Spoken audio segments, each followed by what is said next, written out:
एक American chemical company सालाना 12 billion से जायद मुनाफा कमाती है, जिसके मालिक कोई खानदानी रईस नहीं बल्कि एक सेल्फ मेड बिलियनेयर हैं। वो लिखते हैं कि मेरे वालिदैन मुझे कॉलेज भेजने पर कभी भी रजामंद ना थे।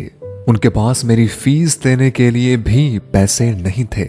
मैं बामुश्किल कॉलेज के 2 साल ही मुकम्मल कर पाया था और अपने तालीमी सफ़र को ख़त्म करने के बारे में सोच ही रहा था कि एक दिन अमेरिका की कागज़ बनाने वाली दूसरी बड़ी कंपनी के मालिक हमारे कॉलेज आए, जो कि सिर्फ ऐसे बच्चों को स्कॉलरशिप देना चाहते थे जो बिजनेस में तालीम हासिल करना चाहते थे, जिसमें ट्यूशन फीस के साथ हॉस्टल के अखराजात भी शामिल थे।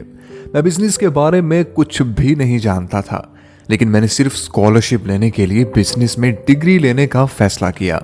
इस डिग्री के बाद एक छोटा सा कारोबार शुरू किया और जब मैंने अपने बचपन में सीखी हुई बातों पर अमल करना शुरू किया तो ये कारोबार वक्त के साथ अरबों डॉलर का कारोबार बना। ये कहानी है हंट्समैन कॉरपोरेशन के मालिक जॉन हंट्समैन की, जो अपनी किताब विनर्स नेवर चीट में 9 ऐसी अखलाकी कदरें बताते हैं जिन पर अमल करके वो अपने कारोबार को बढ़ाते रहे और हमेशा कामयाब रहे।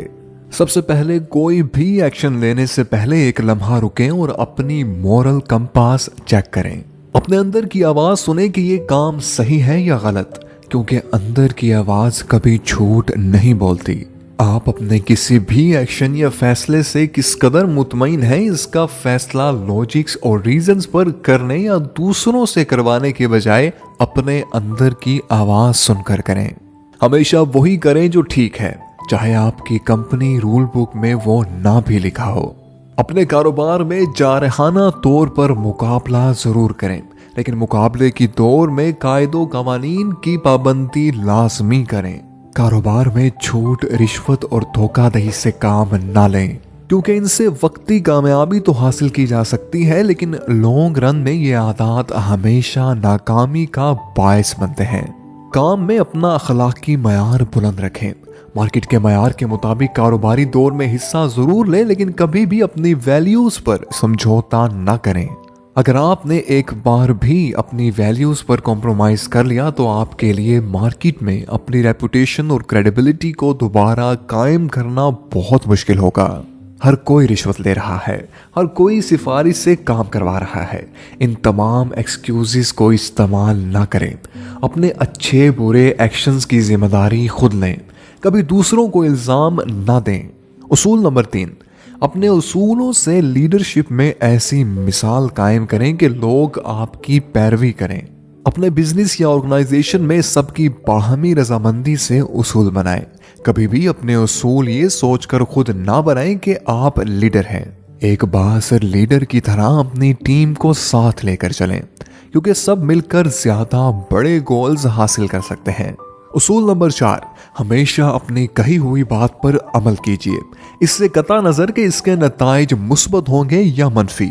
जैसे कारोबारी दुनिया में लेन देन और डील्स फिक्स करवाने के लिए वकला की खिदमत ली जाती हैं। ये काम आप खुद करें।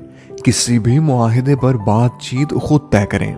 अपने फैसले खुद करें। जब आप अपने अल्फाज और वादे की पासदारी करेंगे तो आपके लिए ये काम मुश्किल नहीं होगा और ना ही वकला की जरूरत पेश आएगी।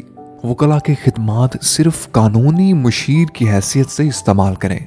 उसूल नंबर 5, अपने इर्द गिर्द ऐसे लोगों को ना रखें जो आपको सिर्फ वही बताएं जो आप सुनना चाहते हैं, बल्कि ऐसे लोगों को भी शामिल करें जो आपको हकायक से आगाह करें, तज्जियाती सोच रखते हों, जो आपके फैसलों को जांचने और परखने का हौसला रखते हों और ये बताएं कि क्या ठीक है और क्या गलत।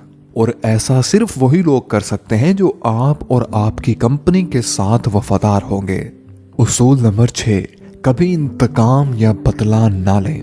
हमेशा अपने फ्लो में आगे बढ़ते जाएं। अगर आप अपने अंदर की आवाज को गौर से सुनने के आदी हैं तो वो आवाज आपको बताएगी कि ये जिंदगी बहुत मुख्तसर है। अपने अंदर बदगुमानियां पाल कर खुद को जाया करने का वक्त नहीं है। बदगुमानियां, इंतकाम और बदले के जज्बात इंसान को जिस्मानी, ज़हनी और जज्बाती लिहाज से कमजोर कर देते हैं या आपका फोकस भी खराब करते हैं।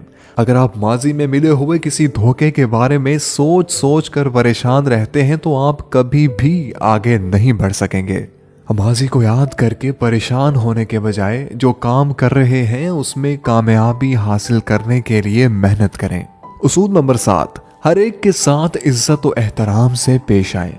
अपने साथियों, मुलाजमीन, कस्टमर्स, हत्ता के अपने कंपैटिटर्स को भी इज्जत देना सीखें, क्योंकि आपका अपने एम्प्लॉयज के साथ मजबूत रिश्ता ही आपकी कामयाबी की जमानत है। अगर आप अपने कंपैटिटर्स को भी मुसलसल इज्जत देते रहेंगे तो एक दिन उनके बुरे एक्शंस भी बदल जाएंगे। उसूल नंबर 8, अगर आपका बिजनेस आपके नाम से है तो इसकी जिम्मेदारी खुद लीजिए, इसे किसी दूसरे के भरोसे पर मत छोड़ें। अपने कारोबार को इस तरह चलाएं गोया ये आपकी खानदानी मलकियत है। इसमें हमेशा अपनी अक़दार को जिंदा रखें, क्योंकि आपके काम से लोग आपके खानदान के बारे में भी फैसला करते हैं। उसूल नंबर 9, अपनी कम्युनिटी की बेहतरी के लिए कोई काम जरूर करें। अपने मुल्क और माशरे की बेहतरी के लिए अपने हिस्से का काम जरूर कीजिए। कोई भी इंसान मुकम्मल तौर पर सेल्फ मेड नहीं होता। कामयाबी के सफर में बहुत से लोगों की किसी न किसी सूरत मदद जरूर शामिल हाल रहती है। अब उनको रिटर्न करने के लिए कोई फलाही काम जरूर करें। दूसरों को देने के लिए कभी भी अरबपति होने का इंतजार ना करें। जो अभी है वो दे दें, चाहे वो सिर्फ आपका वक्त ही क्यों ना हो।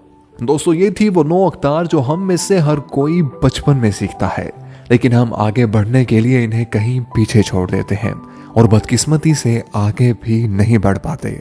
जॉन हर्ट्समैन लिखते हैं कि अगर आप बचपन में सीखी हुई इन अख्तार को अपने काम में अप्लाई करना सीख लें तो आपको हमेशा कामयाब रहने से कोई नहीं रोक सकता, और यही अख्तार आपके किरदार का हिस्सा होती हैं।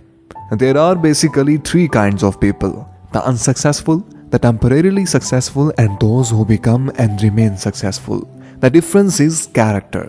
दोस्तों, ये तमाम तर मालूमात हमने जॉन हर्ट्समैन की किताब विनर्स नेवर चीट से ली है। इसी तरह सीखते रहिए किताब सुनने के साथ अजीम मुसन्निफीन के तसव्वुरात और नज़रियात। इस वीडियो को लाइक कीजिए, शेयर कीजिए, ताकि ज़्यादा से ज़्यादा लोग इन उसूलों को सीख कर अपने कारोबार में कामयाबी हासिल कर सकें। वीडियो देखने का बहुत बहुत शुक्रिया।